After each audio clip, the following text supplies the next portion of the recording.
मुखालिफिन पर NRO का इल्ज़ाम, लेकिन अपने लिए रिलीफ का इंतज़ाम।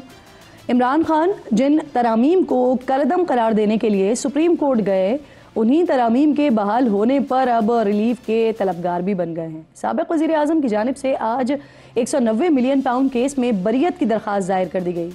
खान साहब की जानिब से सदा की गई है कि सुप्रीम कोर्ट ने नैब तरामीम को दुरुस्त करार दिया है। नैब तरामीम के मुताबिक सेक्शन 4 के तहत कैबिनेट के फैसलों को इस्तिस्ना हासिल है, इसलिए रेफरेंस की कार्रवाई एक दिन भी जारी रखना कानून का गलत इस्तेमाल होगा। अदालत उज़्मा का फैसला आने के बाद दरख्वास्त गुजार बरी होने का हकदार है, लिहाजा बरियत की दरख्वास्त मंजूर की जाए। बानी एक जानिब तो इस कानून के तहत रिलीफ के तलबगार हैं, लेकिन दूसरी तरफ मुखालिफिन पर NRO 2 का इल्ज़ाम लगा रहे हैं। आज जेल में सहाफ़ियों से गुफ्तगू की इमरान खान ने कहा कि नैब तरामीम तबाही का रास्ता है, मुल्क अशराफिया के कब्जे में है। छोटी सी अशराफिया ने अरबों के केस माफ़ करवा लिए हैं।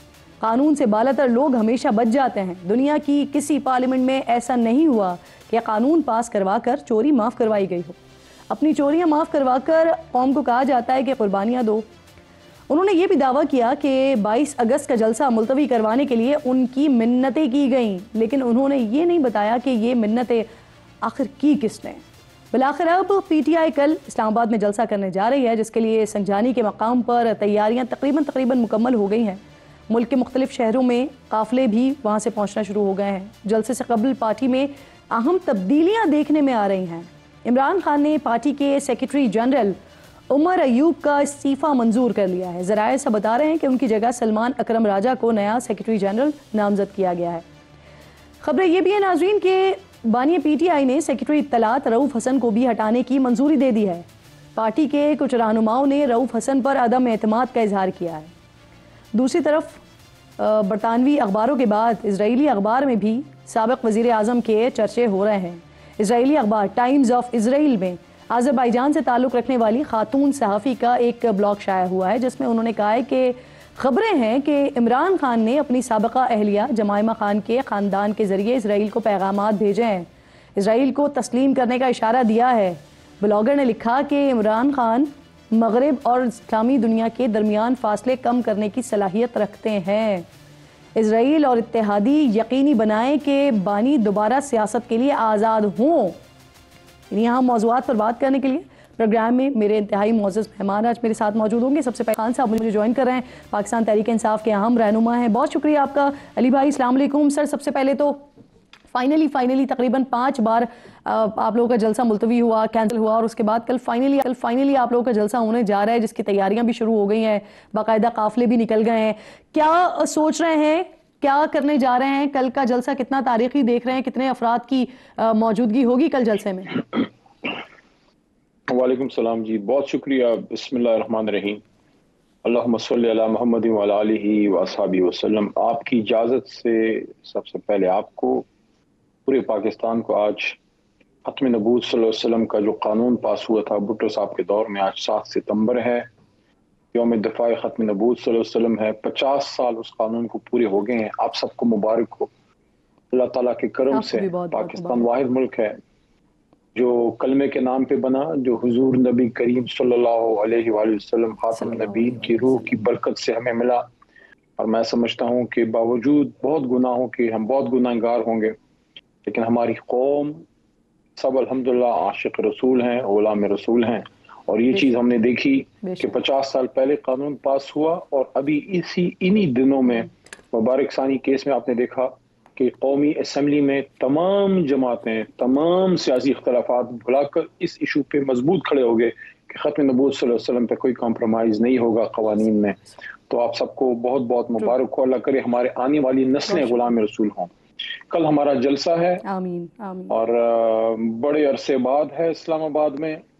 हालांकि मेन इस्लामाबाद में उस तरह से नहीं है जिस तरह माजी में होता था परेड ग्राउंड में या F9 पार्क में। बहरहाल इस्लामाबाद की हदूद में है, टेक्निकली इस्लामाबाद ही है।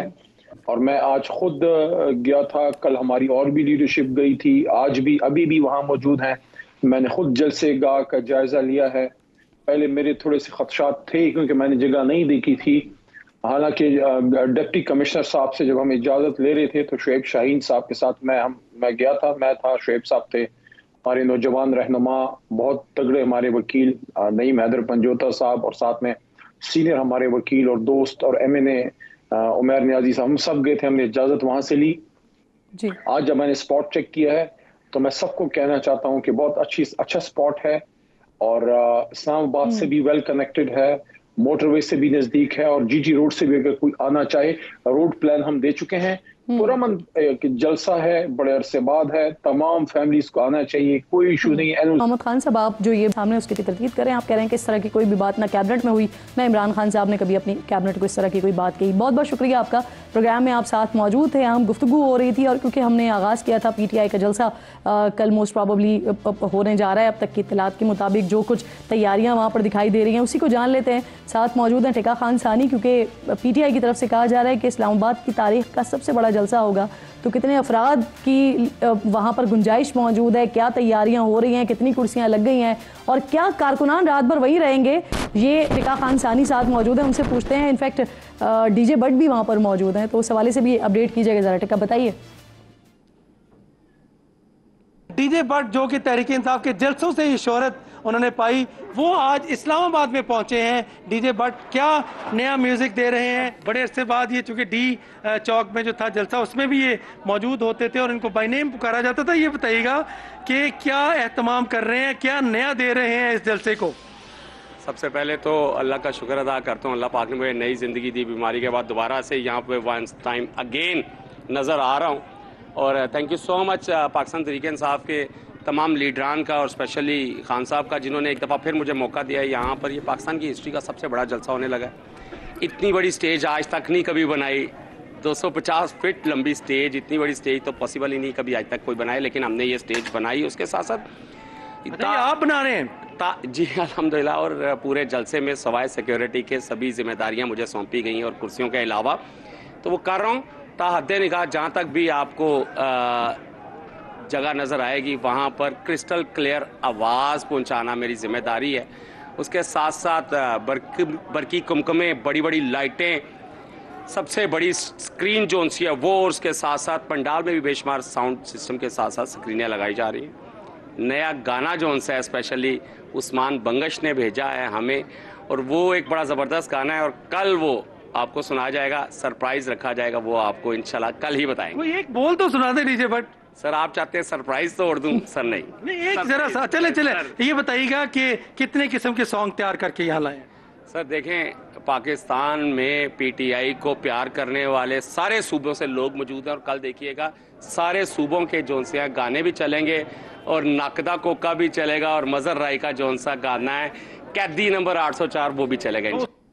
बहुत शुक्रिया आपका टिका खान सानी, साथ मौजूद थे आप और अपडेट कर रहे थे जलसा गाह से, जहां कल PTI का जलसा होने जा रहा है। एक छोटा सा ब्रेक लीजिए नाज़रीन, ब्रेक के बाद वापस आते हैं तो रुकने कौमी असम्बली है मुस्लिम लीग नून के सीनियर रहनुमा दानियाल चौधरी साहब प्रोग्राम में साथ मौजूद होंगे, उनसे बात करें।